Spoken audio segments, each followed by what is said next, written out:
Aida Hajnaj ka bërë padi në gjykatën administrative në Tiranë, me këtë të fundit që ka caktuar ditën e martë si seancë të parë.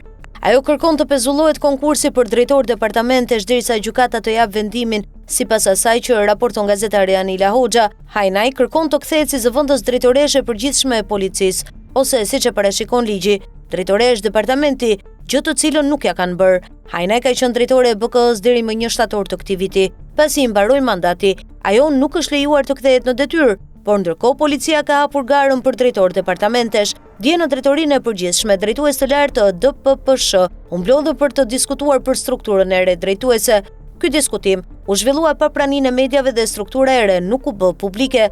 Struktura e re do të përbëhet nga 6 departamente kryesore: Departamenti i Policisë Kriminale, Kufjerit, Marrëdhënieve Ndërkombëtare, Rendi dhe Siguria, Shërbimet Mbështetëse dhe IT. Të 6 departamentet përbëhen nga disa drejtori, siç është edhe përbërja e strukturës aktuale. Mësohet se me strukturën e re bie në sy një fuqizimi i departamentit të policisë kriminale, duke dobësuar departamentet e tjera dhe duke i dhënë më shumë atribute kriminales.